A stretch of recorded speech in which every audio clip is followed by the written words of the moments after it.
I'm Rachel Mitchell, 32, and my overly simplistic research approach just made Stanford history. My parents, both academic elites, told me my ideas were too basic for serious academia when I proposed using simple pattern recognition to predict ecosystem collapse. For years later, that same research saved an entire forest and launched Stanford's newest research center. The academic world that once rejected me now wants to understand my methodology. The journey from dismissed graduate student to celebrated scientist taught me that sometimes the simplest approaches create the most profound breakthroughs. If you're watching this, drop a comment telling me where you're viewing from, hit subscribe, and let's explore how challenging academic orthodoxy can lead to revolutionary discoveries. Growing up in Brookline, a leafy suburb of Boston, I was the oddball in a family of academic overachievers. Our brick colonial home with its crowded bookshelves and basement laboratory was the perfect breeding ground for intellectual pursuits, just not for my kind of thinking. From an early age, I noticed patterns everywhere, in the way leaves arranged themselves on branches, how ants formed trails across our garden, and the rhythmic cycles of the small pond behind our house. These observations fascinated me more than the complex textbooks my family revered. My father, William, a tenured physics professor at MIT, specialized in quantum mechanics and had published over 100 papers in prestigious journals. My mother, Eleanor, a neurologist at Massachusetts General Hospital, pioneered research in cognitive degradation patterns. Their achievements cast long shadows in our home. Then there were my siblings. Catherine, my older sister, seemed genetically programmed for success. She breezed through Harvard undergrad before becoming a Rhodes Scholar, studying computational biology at Oxford.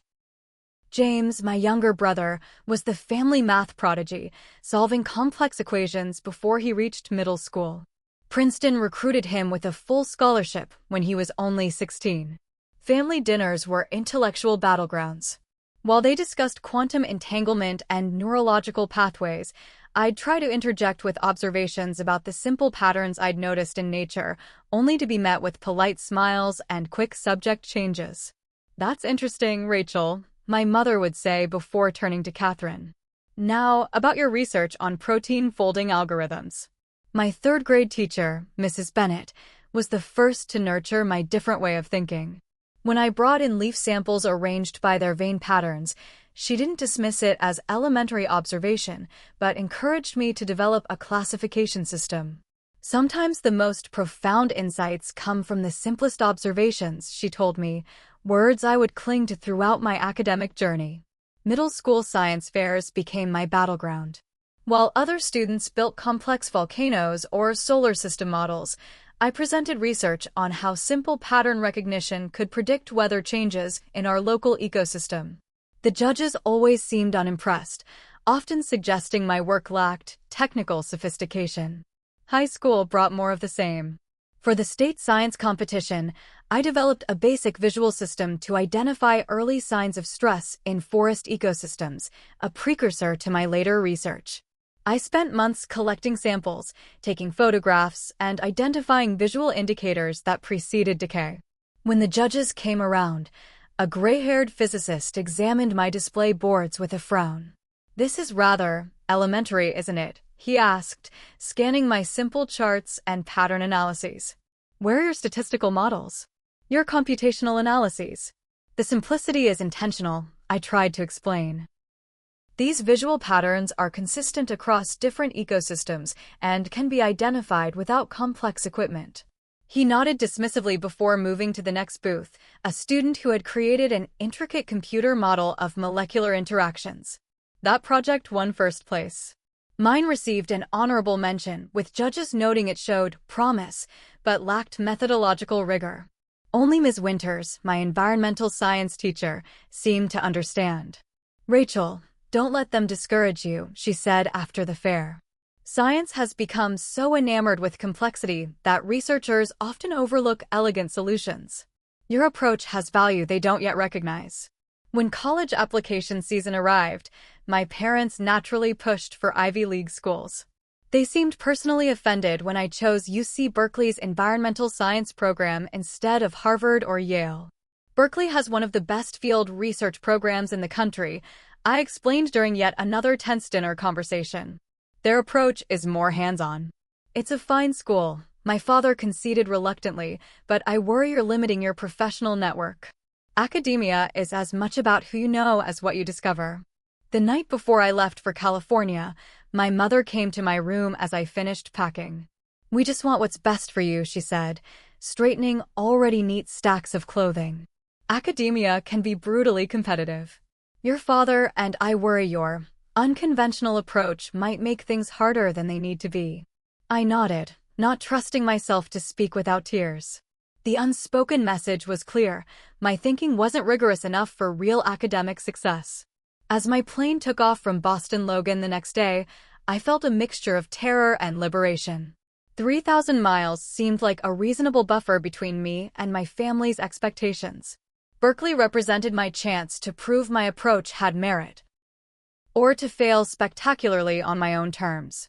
Berkeley's campus was nothing like the staid brick buildings of Boston's academic institutions. The sun-drenched grounds hummed with energy as I navigated my way through orientation week. For the first time, I felt the exhilarating freedom of intellectual pursuit without my family's shadow looming over me. During the department mixer, I met Jessica Rivera and Mike Chin, fellow environmental science majors who would become my closest friends. Jessica was a passionate conservationist from Southern California, while Mike specialized in climate modeling. Neither seemed put off by my simplistic approach to ecological patterns. "So you're saying we could potentially identify ecosystem collapse before it happens just by recognizing visual patterns?" Mike asked during one of our late-night study sessions. His genuine interest, without immediate criticism, felt revolutionary. "Exactly," I said, spreading out my field notebooks. "These simple indicators appear consistently before systems fail. We just need to train people to recognize them." Professor Alan Davidson, my ecosystem dynamics instructor, became my first true academic mentor. A veteran field researcher with salt and pepper hair and perpetually mud-stained boots, he valued practical results over theoretical elegance. "Mitchell," he'd say, never using first names, "your pattern recognition approach is interesting. Not conventional, but interesting." Coming from him, it felt like winning the Nobel Prize. Under his guidance, I developed my first formal research project, documenting simple visual indicators that preceded decline in coastal wetland systems. My methodology was straightforward: regular photographic monitoring, visual pattern identification, and correlation with system health metrics. When the department announced its annual innovation grant competition, Professor Davidson encouraged me to apply. "Your work challenges conventional approaches," he said. "That's exactly what this grant was created to support." To my shock, my project won the $2,500 award. The small victory bolstered my confidence enormously. Perhaps my approach did have merit in the academic world. That newfound confidence led me to apply for a presentation slot at Berkeley's prestigious undergraduate research symposium, a highly competitive event attended by faculty from multiple universities. When my application was accepted, I spent weeks refining my presentation on simple pattern indicators for forest ecosystem degradation. What I didn't know was that the symposium that year would include a distinguished visiting committee, including Professor Lawrence Harrington from MIT, a close colleague of my father's. The day of my presentation arrived. Dressed in my most professional outfit, a navy blazer and gray slacks I'd saved up for specifically for this occasion, I set up my visual aids in Berkeley's Grand Wheeler Hall. The audience filled with students, faculty, and visiting academics. As I launched into my presentation on simple visual pattern recognition in forest ecosystems, I noticed Professor Harrington in the third row, his expression growing increasingly skeptical. My confidence wavered, but I pushed through, explaining how my straightforward methodology could provide early warnings of ecosystem collapse without complex computational models. During the Q&A session, Professor Harrington raised his hand first. "Ms. Mitchell," he began, his Boston accent immediately transporting me back to my childhood kitchen, "your presentation was interesting. But surely you recognize that this approach is far too simplistic for serious ecological forecasting." The room fell silent. Simple doesn't necessarily mean ineffective, I countered, trying to keep my voice steady. These visual patterns consistently precede system collapse across multiple ecosystem types. Perhaps, he continued, but without rigorous statistical analysis and computational modeling, this amounts to little more than naturalist observation. Hardly the basis for predictive science. Several other faculty members nodded in agreement. The remainder of the Q&A session became a methodological critique that left me feeling intellectually eviscerated. Afterward, as I packed up my materials with shaking hands, Professor Davidson approached. That was rough, he acknowledged, helping me gather my scattered notes. Harrington's old guard, they worship at the altar of computational complexity. He's also my father's colleague, I admitted quietly. I guarantee my parents will hear about this before I even get back to my apartment. Davidson looked surprised, then thoughtful. That complicates things. He paused. Don't let them derail you, Mitchell. Your approach has value, even if it doesn't fit their paradigm. Sure enough, my phone rang that evening as I sat in my apartment, still processing the day's humiliation. Rachel. My father's voice carried its familiar tone of academic disappointment. Lawrence Harrington mentioned he saw your presentation today. And I'm sure he told you it was too simplistic, I said, fighting to keep my voice steady. He expressed concerns about your methodological rigor, my father confirmed. Rachel, we've discussed this. In today's academic environment, simple observational approaches just aren't competitive. The conversation left me sleepless, staring at my ceiling until dawn broke over Berkeley's hills. Thanksgiving break arrived 2 weeks later. I seriously considered inventing an excuse to stay in California, but financial reality, and some misplaced hope for family understanding, drew me back to Boston. Our traditional Thanksgiving dinner, with its perfectly browned turkey and meticulously arranged side dishes, became the stage for my academic intervention. Catherine had flown in from Oxford, James was home from Princeton, and my parents seemed determined to address my academic shortcomings. Dr. Leibovitz is developing a fascinating computational model for ecosystem analysis, my mother mentioned casually over cranberry sauce. Rachel, he's taking on new research assistants next semester. I took the liberty of mentioning you might be interested. I'm committed to my current research direction, I replied, focusing intently on cutting my turkey into perfectly even pieces. Honey, my father interjected, we're concerned. Your approach might be fine for undergraduate work, but it won't sustain a serious research career. Your simple pattern recognition could work beautifully in science education, my mother added, as though offering a generous compromise. Not every scientist needs to be a researcher. Teaching children is noble work. Something in me snapped. Years of accumulated dismissal crystallized into a moment of clarity and anger.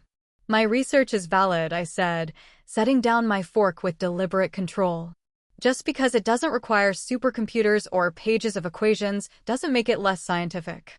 Nature itself operates on simple, elegant principles. Rachel, my father sighed, we're trying to help you avoid years of professional disappointment. By crushing my research before it even has a chance.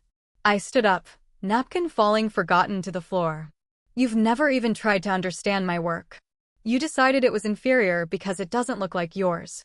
I left the table in tears, retreating to my childhood bedroom where academic awards and family photos stared down at me accusingly. The next morning, I changed my flight and returned to Berkeley 3 days early. For weeks afterward, I considered changing my research focus. Maybe they were right. Maybe my simple approach was naive, doomed to academic irrelevance. I even attended an information session for the science education program. But a meeting with Professor Davidson pulled me back from the brink of abandoning my path. The question isn't whether your approach is simple or complex, he said, as we walked through Berkeley's botanical garden. The question is whether it works. Does it accurately predict ecosystem changes? Can it be taught and replicated by others? Does it solve real-world problems? If the answer is yes, then the methodology justifies itself. His words restored my determination, though doubt had planted deep roots. I would continue my research, but now with a persistent voice in my head questioning whether I was merely being stubborn in the face of legitimate criticism. The Stanford acceptance letter arrived on a foggy Berkeley morning during my final undergraduate semester. I stared at the prestigious letterhead, a mixture of vindication and terror washing over me. Stanford's environmental science PhD program was among the most competitive in the country, yet they had chosen me despite, or perhaps because of, my unconventional methodology. "You're going to crush it," Jessica insisted as we celebrated over cheap champagne in our apartment. "Stanford wouldn't have accepted you if they didn't see value in your approach."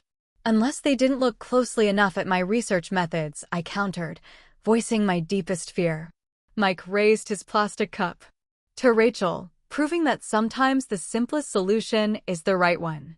I clung to their confidence as I packed my belongings for the move to Palo Alto, trying to ignore the lukewarm congratulations from my family.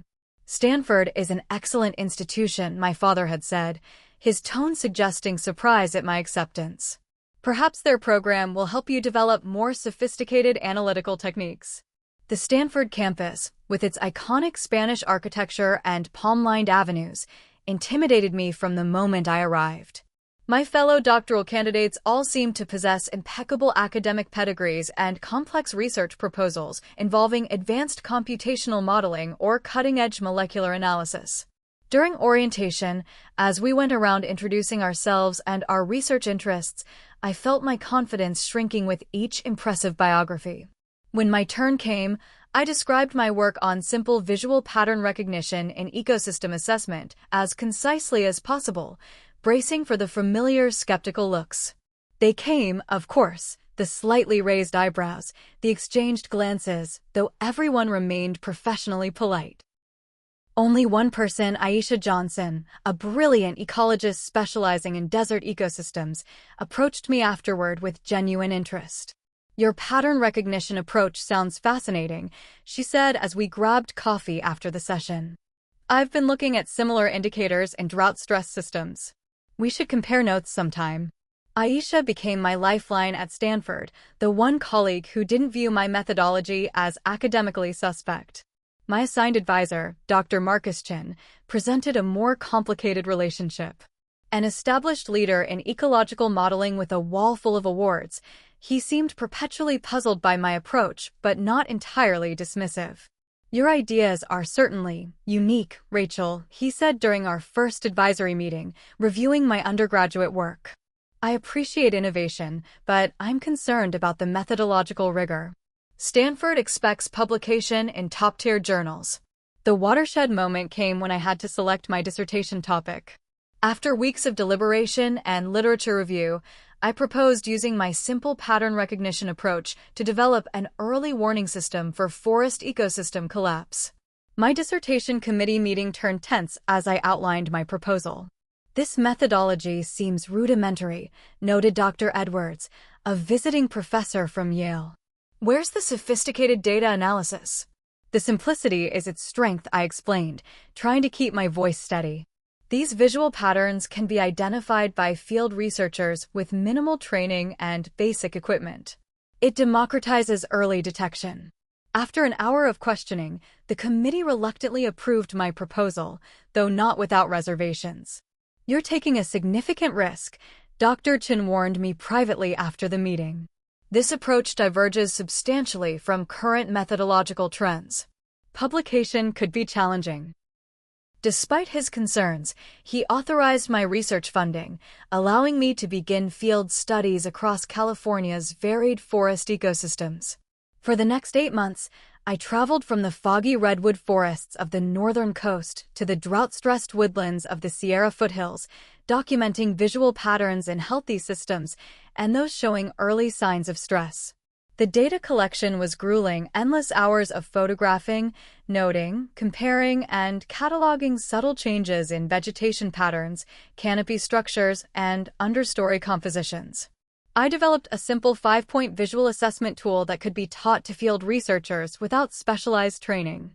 The breakthrough came unexpectedly at 2:17 a.m. in my small campus apartment, surrounded by printed photographs and field notes. Organizing images chronologically from sites that had subsequently experienced severe decline, I noticed distinct pattern changes that appeared consistently 6 to 8 months before any conventional metrics indicated trouble. My hands shook as I arranged and rearranged the images, confirming the pattern sequence. This wasn't just theory. These simple visual indicators provided earlier warnings than any existing method. I called Aisha, not caring about the hour. "I found it," I said when she answered groggily. "The pattern sequence is consistent across all declining systems in the study." "It works, Aisha." The excitement of discovery carried me through weeks of analysis and preliminary write-up. I began developing a straightforward field guide that could teach rangers and forest managers to recognize these early warning signs without complex equipment or advanced degrees. My mid-program review, a standard milestone for Stanford doctoral candidates, should have been a moment of triumph. Instead, it became another academic ambush. While Ms. Mitchell's dedication to field research is commendable, Dr. Thornton, the external reviewer, stated, "The methodology appears oversimplified for doctoral-level research. Where are the multivariate analyses? The computational models?" The data demonstrates that these visual indicators consistently precede system decline by 6 to 8 months, I countered, pointing to my correlation charts. "That's nearly twice the lead time of current detection methods." "Correlation isn't causation," Dr. Chen reminded me, his expression apologetic but firm. "The committee recommends incorporating more sophisticated variables and statistical analyses before proceeding." I left the review meeting with a provisional pass contingent on methodological enhancements, academic code for making my research more complex and conventionally acceptable. That weekend, my parents visited Stanford for an alumni event. My mother had completed her residency at Stanford Medical Center decades earlier, and they were attending her class reunion. "We'd love to see your lab," my mother suggested over lunch at the faculty club, where I felt painfully out of place among distinguished professors and wealthy alumni. My lab was hardly impressive, a shared workspace with basic equipment, nothing like the sophisticated research facilities my parents were accustomed to. As I showed them my field notebooks and pattern identification guides, their expressions shifted from polite interest to poorly concealed disappointment. "This is all of it?" my father asked, gesturing to my organized but decidedly low-tech research materials. "The fieldwork is the heart of the research," I explained, hearing the defensive note in my voice. "These pattern sequences appear consistently before conventional metrics detect any problem." My mother picked up one of my simplified field guides, designed for forest rangers without scientific training. "It's not too late to incorporate more advanced analytical techniques," she suggested gently, setting down the guide as though it might contaminate her. "Perhaps some machine learning algorithms to process your visual data." Their visit left me emotionally drained. That night, alone in my apartment, I broke down completely, doubting every career decision I'd made. Perhaps I was intellectually outmatched at Stanford. Perhaps my approach was fundamentally flawed. Perhaps my family had been right all along. At my lowest point, I called Professor Davidson, my undergraduate mentor, now emeritus at Berkeley. "They want me to complicate my methodology to make it look more like conventional research," I explained through tears. "But adding complexity would undermine the whole point of creating a system simple enough for widespread field use." Rachel, his familiar gruff voice was comforting even through the phone. "Scientific revolutions rarely come from within established paradigms. Sometimes the simplest solution is the most revolutionary and the most threatening to conventional thinking." "But what if I'm wrong?" I whispered. "What if it is too simple?" "Then your research will prove that," he said. "Science isn't about complicated methods. It's about discovering truth, however simple or complex it may be." That conversation became my North Star as I faced the decision to either abandon my approach or double down against institutional skepticism. The morning after my call with Professor Davidson, I made a decision. Rather than abandoning my approach or artificially complicating it to satisfy academic conventions, I would refine and strengthen it on its own terms. If pattern recognition was too simple for academia, then I would make simplicity my hill to die on, professionally speaking. I requested a meeting with Dr. Chen to discuss my path forward. I understand the committee's concerns, I told him in his book-lined office, but adding complexity would undermine the core value of this research, its accessibility to non-specialists in the field. He studied me for a long moment. You realize this continues to position your work outside methodological norms. I do, I acknowledged. But I believe the results will justify the approach. He sighed, removing his glasses to rub the bridge of his nose. Very well. But you'll need exceptionally strong results to overcome the committee's methodological objections. With that conditional support, I expanded my field research, focusing on ecosystems showing early signs of stress according to conventional metrics. My goal was to demonstrate that my visual indicators appeared significantly earlier than traditional warning signs. The California Department of Forestry granted me access to additional research sites, including several remote areas in the Sierra Nevada that were beginning to show subtle signs of degradation after years of drought stress. For 3 months, I practically lived in these forests, documenting visual patterns, taking thousands of photographs, and refining my identification criteria. My apartment walls disappeared beneath maps, photos, and tracking charts.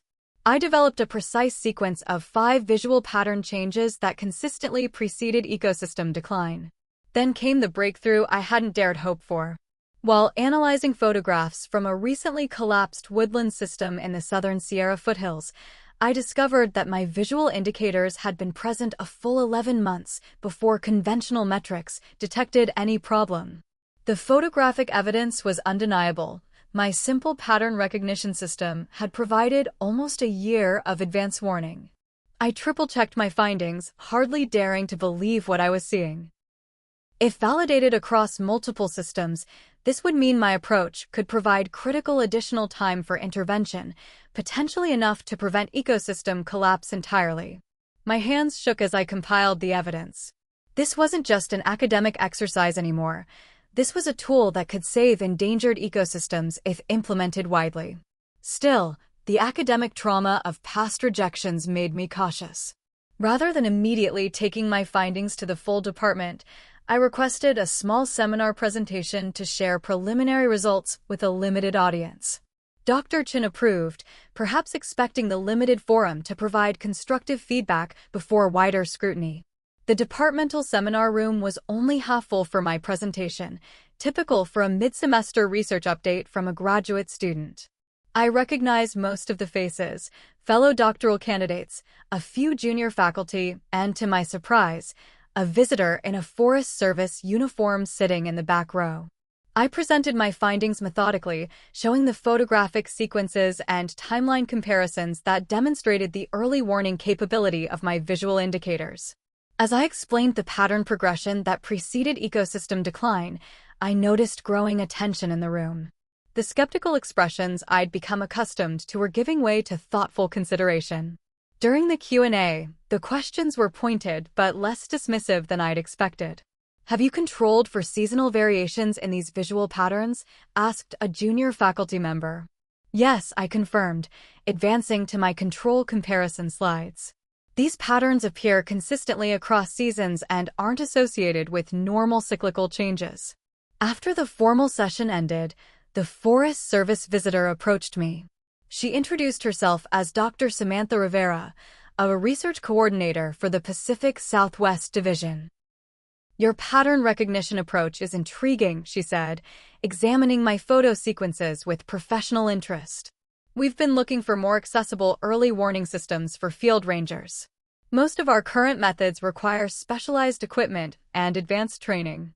"That's exactly the problem I'm trying to solve," I explained, still cautious after years of academic dismissal. "These visual indicators can be taught to anyone with basic field training. We have an extensive historical dataset of forest photography before and after ecosystem stress events," she said. "Would you be interested in testing your model against our archives? It could provide valuable validation." It was the opportunity I'd been hoping for, access to longitudinal data that could definitively test my pattern recognition system across diverse ecosystems and time periods.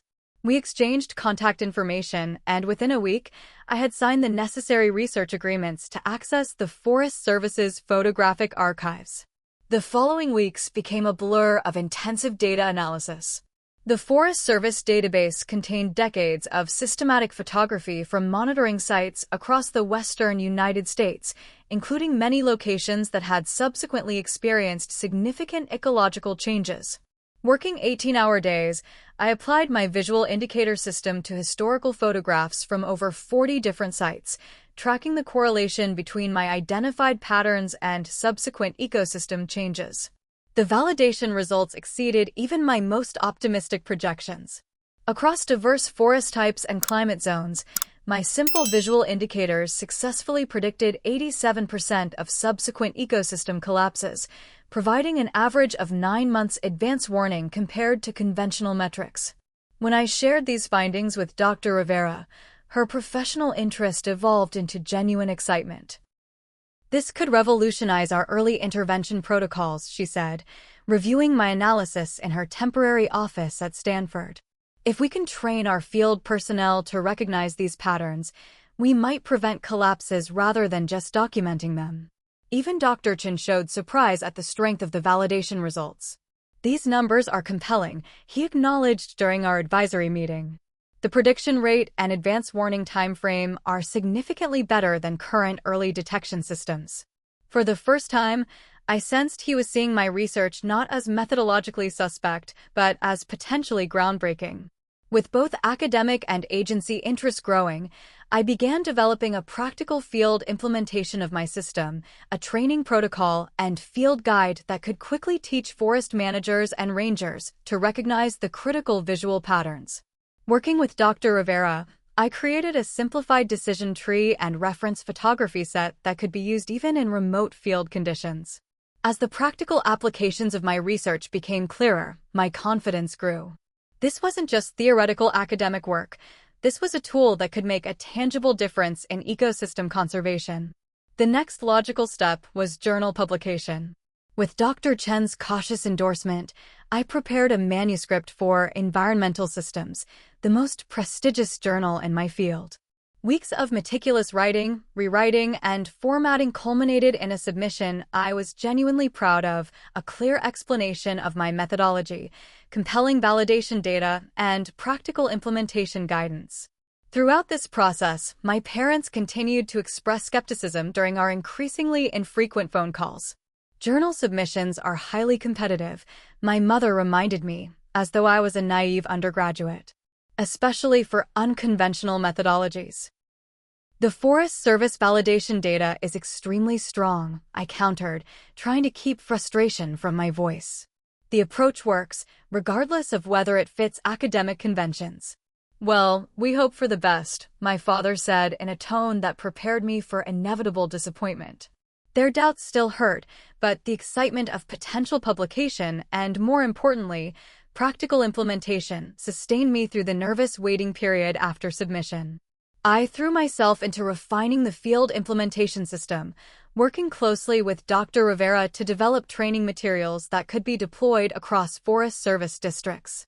My simple pattern recognition approach was evolving into a comprehensive early warning system that could be taught in a single training day, a stark contrast to the weeks of specialized training required for conventional monitoring systems. As my research finally gained momentum, I dared to hope that academic validation might finally be within reach. The journal's decision would arrive any day, potentially legitimizing years of work against institutional skepticism.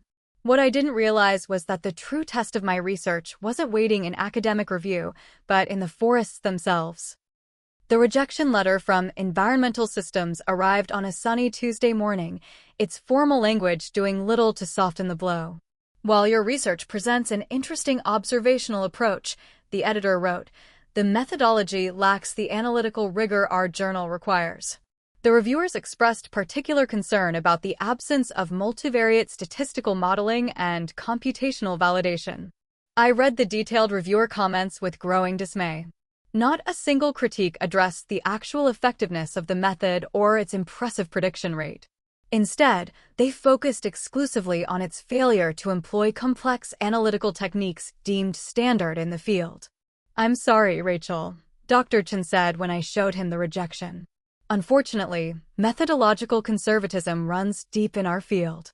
Perhaps we should consider a less prestigious journal for the initial publication. Over the next month, I revised and submitted the manuscript to 3 additional journals, each slightly less prestigious than the last. All 3 rejected it with variations on the same theme, innovative but methodologically simplistic. The academic rejection was disheartening, but I forced myself to focus on the practical application work with the Forest Service. If I couldn't convince journal editors of the value of my approach, at least I might help prevent real ecosystem collapses. Then came the call that would transform everything. "Rachel, we have a situation." Dr. Rivera's voice was tense when she called one Wednesday morning. "Our monitoring stations in Eldridge Forest are showing concerning changes, but nothing that triggers our conventional warning protocols. I remembered your research and ran some visual pattern analysis using your guidelines." My heart raced. "And? Your indicators are showing up across multiple sectors. According to your model, we could be looking at ecosystem collapse within 6 months without intervention." Eldridge Forest was a 70,000-acre mixed conifer forest in the central Sierra Nevada, home to several endangered species and a crucial watershed for agricultural valleys below. Its collapse would be ecologically devastating and economically catastrophic for surrounding communities. "I need you to verify my analysis," she continued. "How quickly can you get to our regional headquarters in Sacramento?" The next morning found me in a conference room at Forest Service regional offices, surrounded by forest managers and environmental scientists. I reviewed their photographic evidence, confirming that all 5 of my critical pattern indicators were present across multiple sectors of Eldridge Forest. Based on these patterns, I explained to the assembled team, Eldridge is showing pre-collapse indicators that typically precede system failure by 6 to 8 months. The good news is that gives us time for intervention if we act immediately. The senior officials exchanged concerned glances. "Ms. Mitchell," began Regional Director Thompson, a career forest manager with salt and pepper hair and a skeptical expression, "while we appreciate your analysis, you're asking us to allocate significant resources based on a methodology that hasn't been peer-reviewed or published in any scientific journal." "With respect, Director Thompson," I countered, "the methodology has been validated against historical data with an 87% accuracy rate. The fact that academic journals consider it too simple doesn't change its predictive validity." "Dr. Rivera," he turned to his staff scientist, "what's your assessment?" "The conventional metrics show stress, but nothing critical," she admitted. "But Rachel's visual indicators have been remarkably accurate in our historical data analysis. I believe they warrant serious consideration." After hours of debate, Director Thompson made a reluctant compromise. "We'll implement preventative measures in a 5,000-acre test section where the indicators are most pronounced. If we see positive response, we'll consider expanding the intervention."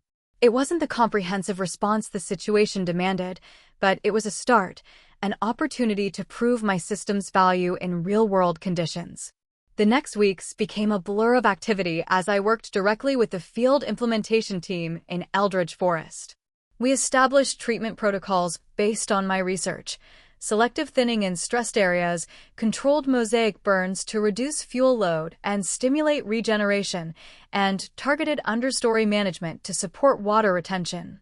The work was physically demanding and emotionally draining. Each day brought new challenges as we raced to implement interventions before the ecosystem reached its tipping point. I often found myself explaining my pattern recognition approach to skeptical field rangers, using my simplified guides and reference photographs to train them in early warning detection. Many of the career forest managers were initially dismissive, another academic with complex theories far removed from practical fieldwork. But as I worked alongside them, knee-deep in forest debris and covered in dirt, their skepticism gradually gave way to cautious respect. "I've been managing forests for 27 years, Ranger Martinez told me as we surveyed a recently treated section, and I've never thought much of university research. Too complicated to be useful in the field. But this pattern system of yours, I can actually see what you're talking about. Already teaching my junior rangers to spot the indicators." Those moments of practical validation meant more to me than any academic approval could have. This wasn't theoretical anymore. It was about saving a forest that might otherwise be lost. 3 weeks into the implementation, preliminary data showed encouraging responses in the treated sections. Stress indicators were stabilizing while continuing to worsen in untreated areas. The contrast was becoming visible even to untrained observers. I called Dr. Chin with an update, hoping the real-world validation might help overcome academic resistance. The preliminary results are promising, he acknowledged, but publication committees will still want to see conventional methodological elements. Perhaps we could collaborate with the statistics department to add a modeling component. His response embodied the fundamental disconnect I'd been fighting for years, the privileging of methodological convention over practical effectiveness.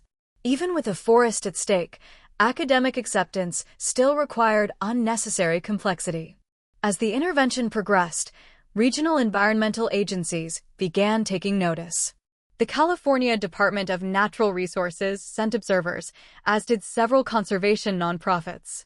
Local news outlets ran stories about the experimental treatment being implemented in Eldridge Forest. "Can you explain how you identified the problem before conventional monitoring systems?" asked a reporter from the Sacramento Bee during a field tour. "It's about recognizing visual patterns that consistently precede ecosystem stress," I explained. "The approach is intentionally simple so it can be taught to field personnel without specialized training." "And why hasn't this method been more widely adopted?" I hesitated, choosing my words carefully. New approaches often take time to gain acceptance, especially when they challenge established methodologies. The reporter's story ran the following week with the headline "Simple Solution Saving Eldridge Forest." The article highlighted the pattern recognition system's early detection capabilities and questioned why such an effective approach wasn't standard practice. As public interest grew, so did attention from professional circles. Inquiries came in from environmental agencies in neighboring states and conservation organizations worldwide. My inbox filled with requests for training materials and methodology explanations. Through it all, my parents maintained their academic skepticism. During a rare phone call, my father expressed concern about the media coverage. "We're worried about your professional reputation, Rachel," he said. "Association with untested methods that haven't undergone proper peer review could damage your academic credibility." "Dad, the forest is showing clear signs of recovery," I replied, unable to keep frustration from my voice. "Isn't that more important than academic politics?" "Of course we want conservation success," my mother interjected, "but scientific rigor matters. What happens if the approach fails dramatically after all this publicity?" Their words stung, but the question hit a vulnerable spot. What if I was wrong? What if the initial positive response was coincidental or temporary? The responsibility felt overwhelming, not just for my career, but for the forest and communities depending on it. That night, alone in my temporary housing near Eldridge Forest, I broke down completely. Years of academic dismissal, family doubt, and now the enormous pressure of a high-profile intervention left me physically and emotionally exhausted. Through tears, I called Aisha, the only colleague who had consistently believed in my approach. "I can't fail, Aisha," I sobbed. "Not with everyone watching. Not with the whole forest at stake." "Rachel, listen to me." Her voice was steady. "You've spent years developing and validating this system. You've checked and rechecked your analysis. Trust your research. Trust yourself." Her confidence steadied me. The next morning, I returned to the forest with renewed determination. This wasn't about academic validation anymore. It was about standing behind research I knew was sound, regardless of its simplicity. The decision point had arrived. Despite academic rejection and continued family skepticism, I would commit fully to my approach. If it succeeded, perhaps that would finally force a reevaluation of what constitutes valid methodology. If it failed, at least I had stayed true to my scientific convictions. What I didn't realize was that the real test and vindication was just 3 months away. 3 months after initiating treatment in Eldridge Forest, the contrast between the intervention zone and untreated areas had become stark enough that even skeptics couldn't ignore the evidence. In the 5,000-acre test section, Stress indicators had stabilized and early signs of recovery were appearing. Meanwhile, the untreated areas showed rapidly accelerating decline, precisely matching the timeline predicted by my pattern recognition system. Aerial photography documented the emerging difference, treated sections maintaining their canopy density and understory health, untreated areas showing increasing fragmentation and stress indicators. The visual evidence was so compelling that Director Thompson called an emergency management meeting. Based on comparison data and Ms. Mitchell's predictive timeline, we're facing imminent ecosystem collapse in untreated sectors, he announced to the assembled team. I'm authorizing immediate expansion of intervention measures across all critical zones. The next 72 hours became around-the-clock operation as Forest Service personnel, environmental agency staff, and volunteer conservation groups implemented emergency interventions across Eldridge Forest.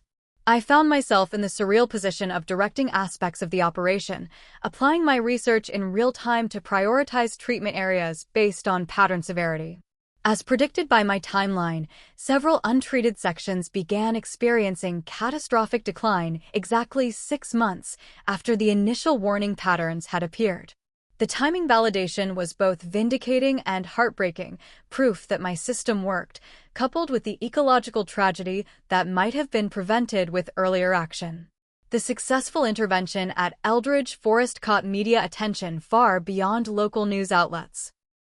Scientific American ran a feature titled "Simplicity Saves Eldridge Forest," highlighting how a straightforward visual pattern recognition system had provided crucial early warning when conventional metrics failed to detect the impending collapse. The article included interviews with Forest Service personnel, conservation experts, and a profile of my research journey. The writer, Dr. Jeffrey Barnes, skillfully explained the value of accessible monitoring systems that could be widely implemented without specialized training or equipment.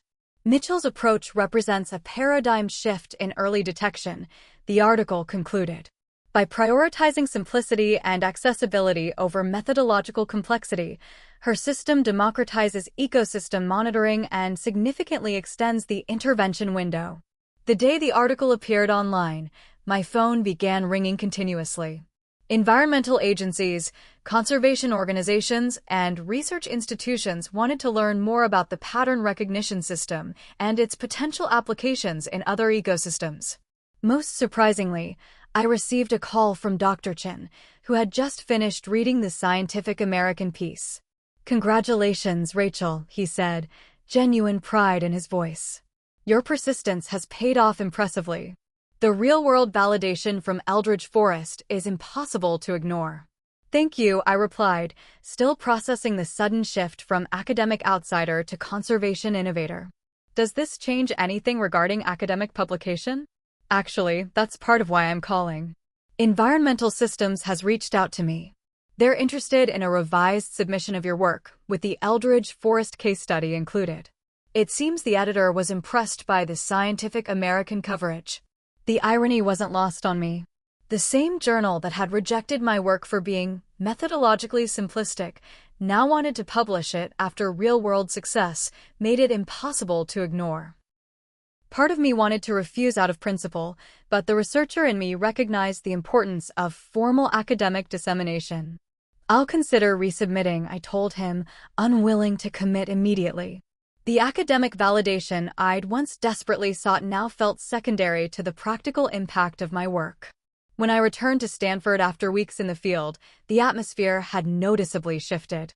Faculty members who had previously avoided eye contact now stopped me in hallways to discuss my research. Graduate students asked if I would guest lecture in their seminars about the Eldridge Forest intervention. Most significantly, my dissertation committee suddenly seemed eager to schedule my defense, despite previously suggesting I needed additional methodological development.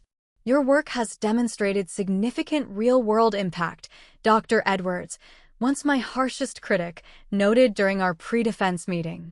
"While the methodology remains unconventional, the results speak for themselves." Amidst this professional whirlwind, I received the first truly supportive communication from my family. My sister Catherine called from her research position at Oxford. I saw the Scientific American article, she said. Rachel, what you've done is remarkable. I've been sharing it with colleagues here. Really? I couldn't keep the surprise from my voice. I thought you'd consider it too simplistic, like mom and dad. I did, initially, she admitted. We're all products of our academic training. But results matter more than methodological orthodoxy, at least to me. You've saved an entire ecosystem with your approach. Her support meant more than any professional recognition. For the first time, someone in my family had acknowledged the value of my work on its own terms. My dissertation defense, once anticipated with dread, became a surprisingly positive experience. The room was packed beyond capacity with faculty, students, and several representatives from environmental agencies. I presented my research with newfound confidence, highlighting both the theoretical underpinnings and practical applications demonstrated at Eldridge Forest. The questioning was rigorous, but respectful. Even committee members who had previously dismissed my approach now engaged with the substance of my findings rather than focusing exclusively on methodology. The intervention timeline data is particularly impressive, noted Dr. Thornton, who had once described my work as oversimplified. The 9-month advance warning provides a critical intervention window that current systems can't match. After successful defense and dissertation submission, job offers began arriving from conservation agencies, environmental consulting firms, and even academic institutions looking to diversify their methodological approaches. The validation felt surreal after years of fighting for basic academic respect.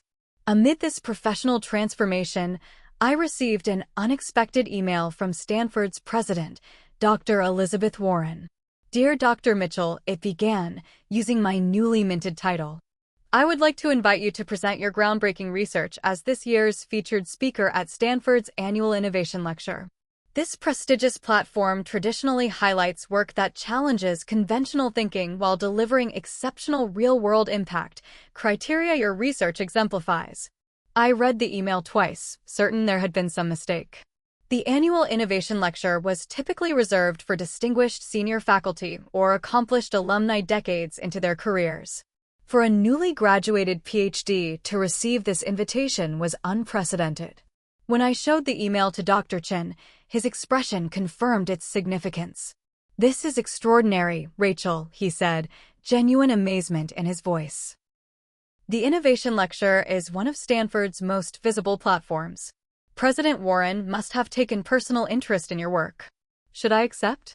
I asked, overwhelmed by the opportunity and visibility. Absolutely, he replied without hesitation. This is a chance to reshape thinking about methodological diversity in environmental science.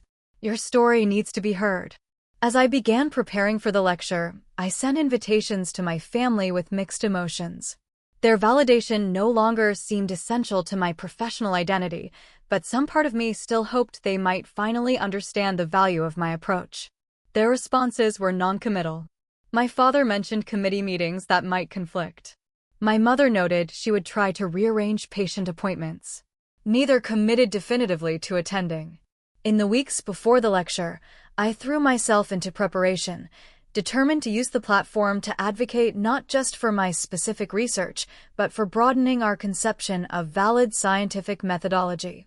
With Dr. Chen's guidance and Aisha's unflagging support, I developed a presentation that balanced technical content with accessible explanation and compelling real-world outcomes. The day of the lecture arrived with Stanford's largest auditorium filled beyond capacity. Faculty from across departments, industry professionals, conservation experts, and students crowded the space. From the preparation room, I scanned the audience nervously, spotting Dr. Chen and Aisha in the front row. Then, just as the introduction began, I saw them, my parents and siblings, slipping into seats near the back of the hall. Despite their doubts, they had come. As I took the stage to enthusiastic applause, years of academic struggle crystallized into a moment of clarity.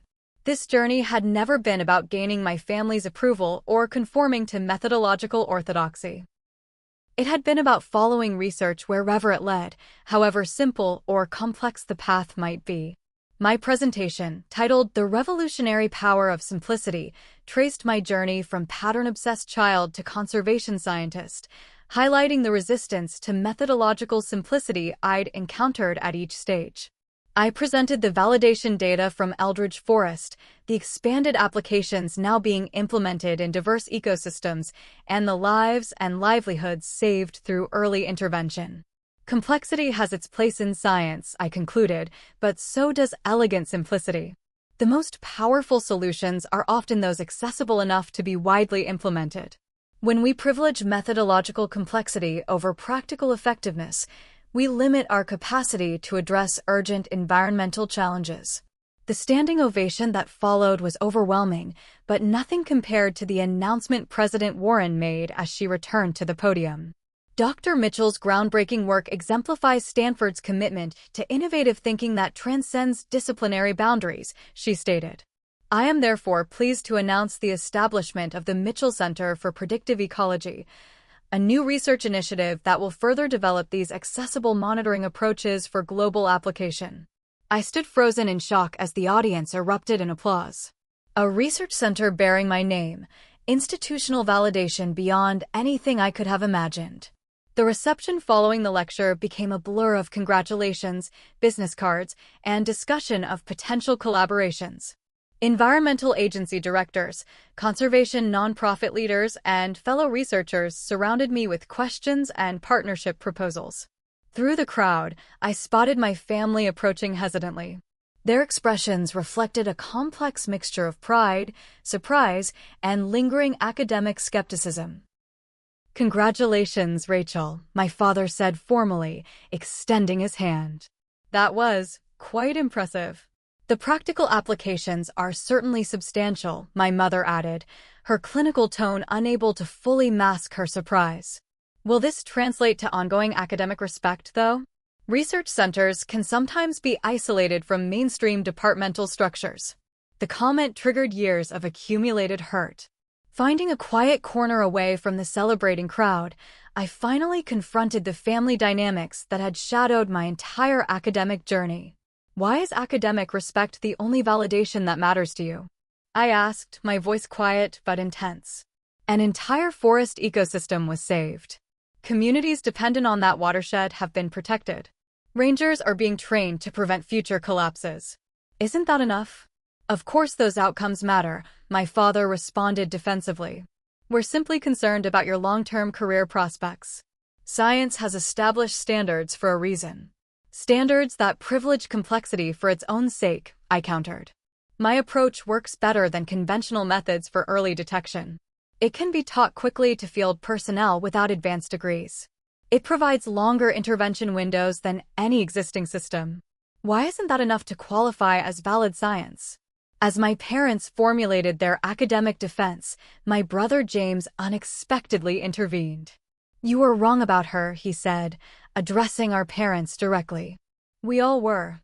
Rachel's approach isn't simplistic, it's elegantly straightforward. And it works. His support cracked something in my mother's carefully maintained professional facade. For the first time, I saw tears in her eyes. "We just wanted to protect you from academic marginalization," she admitted. "We've seen so many promising careers derailed by methodological controversies. But you've succeeded on your own terms, in ways we never imagined possible." It wasn't a complete reconciliation, but it was a beginning, an acknowledgement that perhaps there was more than one valid path through the scientific wilderness. 1 week before my 32nd birthday, an email from Stephanie appeared in my inbox with the subject line, "Can we talk? In person?"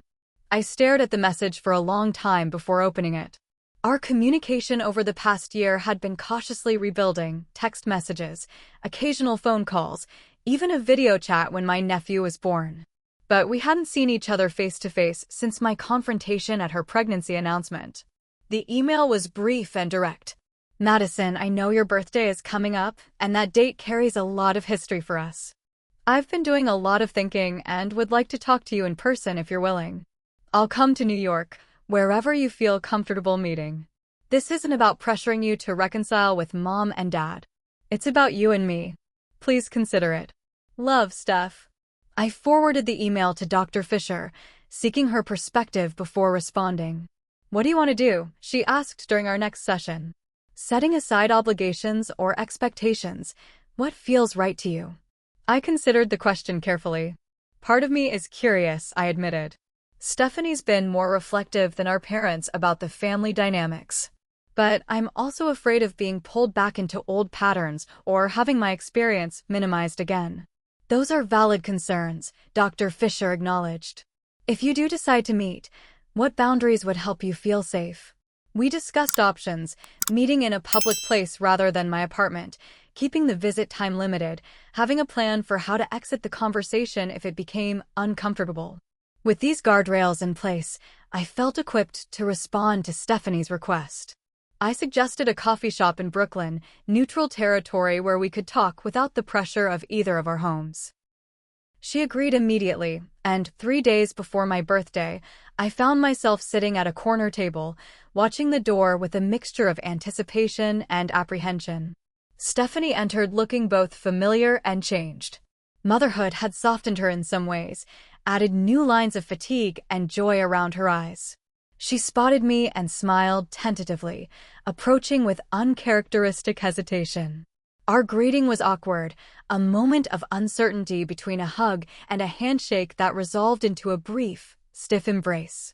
We ordered drinks and settled into uncomfortable small talk about her son, my work, the unseasonably warm weather. Finally, Stephanie took a deep breath. "I found something a few months ago," she began, reaching into her bag. "Mom asked me to digitize some old family videos for a project she's working on for Dad's retirement. I've been going through all these home movies and photographs from when we were kids." She placed a thumb drive on the table between us. "Madison, I saw things I never noticed when we were living through them. Or maybe I noticed, but didn't understand what I was seeing." She pushed the drive toward me. "I made a compilation. You don't have to watch it now, but I'd like you to see it." "What is it?" I asked, not touching the drive. "Evidence," she said simply. "Of everything you talked about at my pregnancy party." The pattern was so obvious once I was looking for it, Madison. Birthday after birthday where you're barely visible in the background while I'm centered in every frame. Holiday gatherings where you're taking the photos instead of being in them. Your high school graduation, where Dad spent most of the ceremony on the phone with my college advisor. I felt my chest tighten, tears threatening despite my determination to remain composed. "Why did you want to show me this?" I managed to ask. "Because I owe you an apology," Stephanie said, her own eyes glistening. "Not just for not seeing it then, but for my part in it." I accepted the spotlight without ever questioning why it was always on me. "I took all that attention as my due without noticing what it was costing you." She reached across the table, but stopped short of touching my hand, respecting the emotional distance I'd established. "After you left that day, things were chaotic. Mom was mortified, Dad was angry, the guests didn't know where to look. But later, when everyone was gone, I couldn't stop thinking about what you'd said. It was like something clicked into place, this pattern that had always been there, but I'd never fully acknowledged." She paused, gathering her thoughts. "I confronted Mom and Dad about it. It didn't go well initially. Mom insisted they'd always treated us equally, and Dad said you were being overdramatic. But I kept pushing. I showed them some of the videos I'd found, pointed out the discrepancy in how our achievements were celebrated, how your birthdays were consistently overshadowed by my events. I was stunned. In all our childhood years, Stephanie had never challenged our parents' preferential treatment. She had accepted her golden child status as the natural order of things. Did they listen?" I asked, barely above a whisper. "Not at first," she admitted. "There was a lot of defensiveness, a lot of 'that's not how we remember it.' But I think the videos were hard to argue with." Mom eventually admitted she hadn't realized how consistent the pattern was. "Dad's having a harder time acknowledging it, but he's at least stopped dismissing your feelings outright." She reached into her bag again and pulled out a small wrapped package. "This is for your birthday. It's not much, but I wanted you to have it before the actual day for once." I accepted the gift with trembling hands, carefully unwrapping it to reveal a handmade scrapbook. Opening it, I found photographs I'd never seen before. Moments from our childhood captured from angles that suggested someone other than our parents had been holding the camera. Aunt Rebecca, perhaps, or family friends. There were pictures of me painting at an easel, laughing with friends at what appeared to be a school event, receiving an award I barely remembered. Interspersed were notes in Stephanie's handwriting, memories of moments we'd shared, observations about my kindness or creativity or resilience that I'd never known she'd noticed. I realized there were all these pieces of your story that never made it into our family narrative, Stephanie explained as I turned the pages. All these achievements and beautiful qualities that got overlooked in the focus on my more conventional successes. I closed the book, overcome. I don't know what to say. You don't have to say anything, she assured me. I didn't do this expecting immediate forgiveness or for everything to be fixed. I just wanted you to know that I see you now, Madison. I see what happened, and I'm truly sorry for my part in it. We sat in silence for a moment, the weight of 3 decades of family dynamics hovering between us. There's something else, Stephanie said finally. I'd like to have dinner with you on your birthday. Just us, no parents, no Bradley, no baby. Just sisters reconnecting on a day that should have been celebrated all along. My instinct was to refuse, to protect myself from yet another birthday disappointment. But looking at my sister's face, open, vulnerable, sincerely remorseful, I recognized the courage it had taken for her to confront both our parents and her own role in my pain. I'd like that, I said cautiously. But just us. Actually, she hesitated. Aunt Rebecca would love to join if that's okay with you. She's been your champion all along, and she'd never forgive me if I didn't at least ask. I smiled at the mention of the one family member who had consistently seen and valued me. Aunt Rebecca is always welcome. As we parted outside the coffee shop, Stephanie hugged me again, a real embrace this time, not the awkward gesture from earlier. I can't change the past, she whispered against my hair, but I hope we can build something better going forward. You deserved so much more than you got, Madison.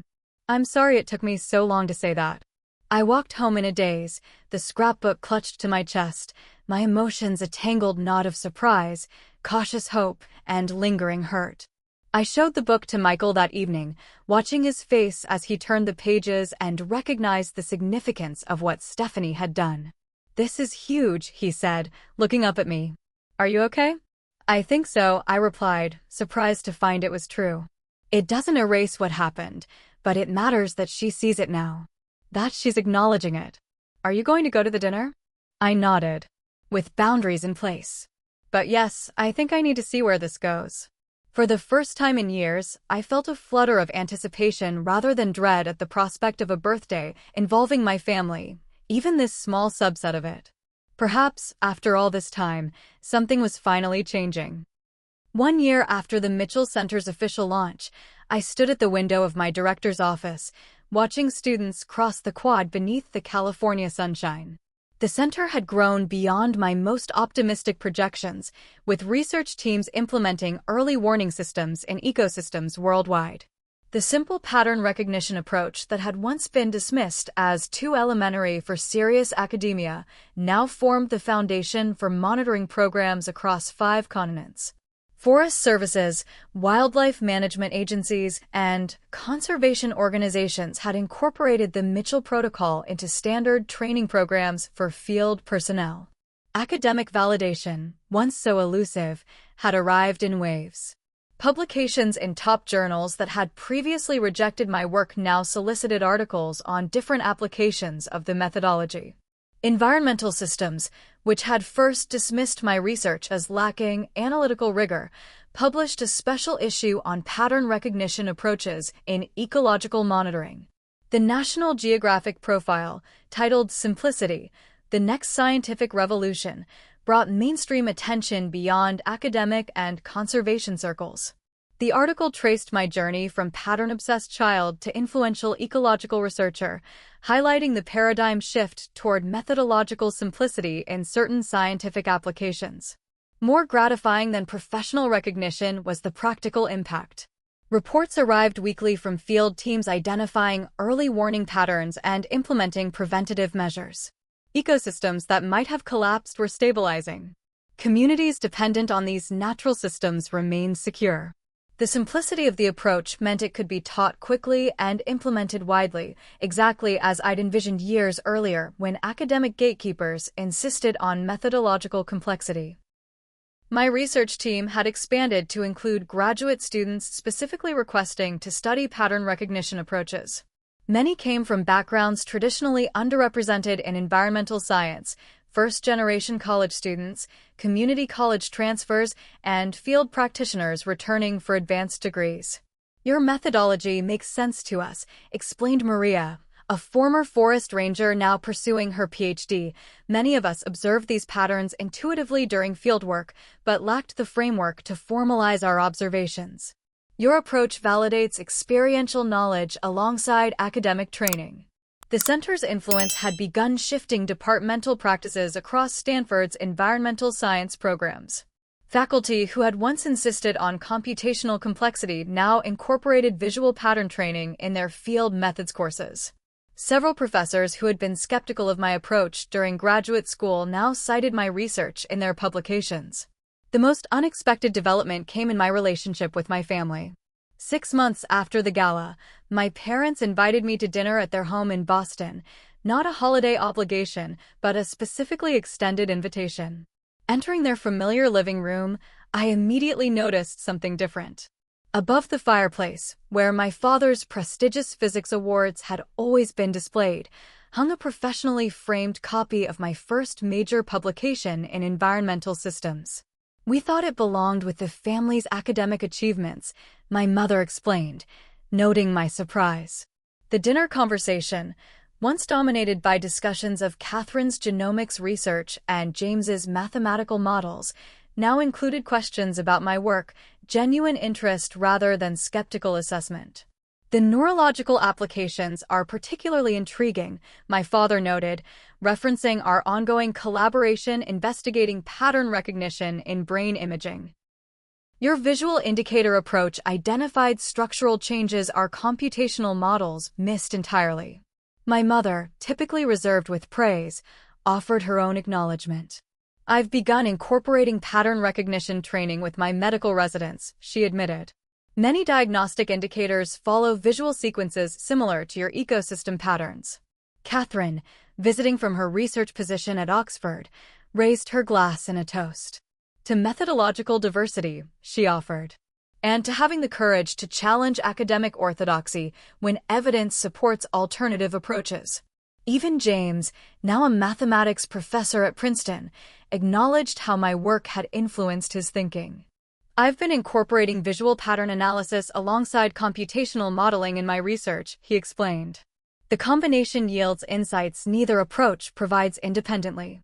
The healing of family relationships didn't erase years of academic dismissal, but it established a new foundation built on professional respect rather than hierarchical judgment.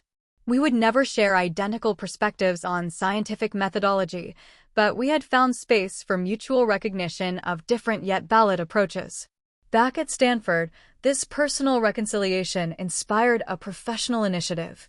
Using part of the center's endowment, I established a scholarship program specifically for unconventional thinkers in environmental science, students whose approaches challenged methodological orthodoxy while demonstrating practical effectiveness.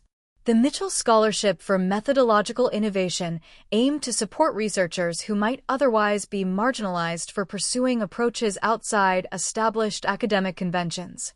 The selection committee intentionally included both traditional academics and field practitioners to ensure balanced assessment of methodological validity.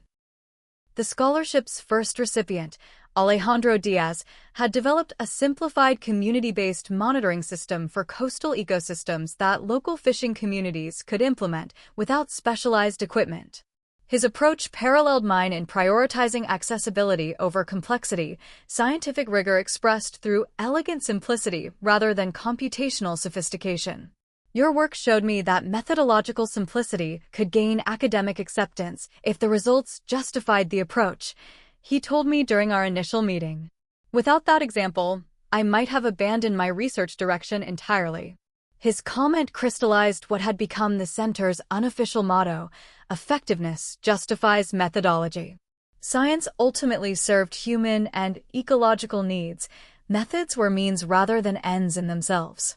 This perspective informed my approach to mentoring graduate students, particularly those who, like me, face skepticism for unconventional methodologies. Rather than pushing them toward established approaches, I encouraged methodological innovation grounded in rigorous validation, simplicity where appropriate, complexity where necessary.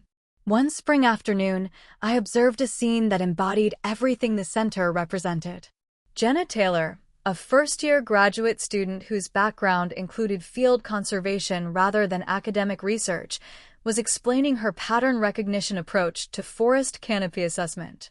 Her audience included Forest Service personnel, senior faculty, and local community representatives, a diversity of perspectives united by interest in practical ecosystem monitoring. Watching her confidence as she fielded questions, I recognized myself 5 years earlier, but with a crucial difference. Where I had faced institutional skepticism and family doubt, she had found academic support and methodological validation. The path I had fought to clear was now open to others whose thinking didn't conform to traditional academic patterns. This, perhaps, was the most meaningful achievement, not the publications or professional recognition, but the paradigm shift that created space for different kinds of scientific thinking, different approaches to understanding ecological systems. The simple pattern recognition approach that academic gatekeepers had dismissed had proven not just effective but revolutionary, not because it was complex, but because it was accessible. Not because it impressed specialists, but because it empowered practitioners. As I prepared materials for an upcoming training session with international conservation organizations, I reflected on the journey from dismissed graduate student to center director. The rejection that once seemed career-threatening had ultimately strengthened my scientific conviction and clarified my research purpose. Had my approach been immediately accepted, would I have developed the rigorous validation that eventually proved its worth? Would I have articulated so clearly the value of methodological accessibility? Would I have fought so determinately for recognition of different yet valid scientific approaches? The path of resistance had shaped not just my research, but my understanding of science itself, not as a single methodological orthodoxy, but as a diverse ecosystem of approaches united by commitment to evidence and effectiveness. This perspective had found unexpected resonance in a scientific community increasingly focused on real-world impact alongside theoretical advancement. The academic world that once seemed closed to methodological innovation was revealing itself to be more adaptable than I had imagined, capable of embracing simplicity when results demonstrated its value. As I finished preparing for the next day's training session, my phone buzzed with a text from Aisha, now leading her own research team at UC Davis. Just had a grad student cite your work as justification for his radically simplified approach to desert ecosystem monitoring. The Mitchell effect continues to spread. I smiled at the message, remembering how isolated we had both felt challenging methodological conventions during our graduate studies. Now those same challenges were inspiring a new generation of researchers to trust their scientific instincts, even when they diverged from established practices. This legacy, opening space for methodological diversity in environmental science, felt more significant than any individual research achievement. Science advanced not just through conformity to established practices, but through thoughtful challenges to methodological orthodoxy, through questioning whether complexity always served scientific purposes. Sometimes the most revolutionary ideas were those dismissed as too simple. Sometimes the most valuable scientific contributions came from researchers willing to risk academic marginalization by trusting evidence over convention. And sometimes, the path of greatest resistance led to the most meaningful scientific impact. Have you ever had your ideas dismissed as too simple or straightforward? Share your experience in the comments below. I'd love to hear how you persevered through academic or professional skepticism. And if you found this story inspiring, please like, subscribe, and share with others who might be struggling to have their unconventional approaches recognized. Remember, sometimes the simplest solutions create the most profound breakthroughs. Thank you for listening to my journey, and I wish you courage in following your own unique path, wherever it may lead.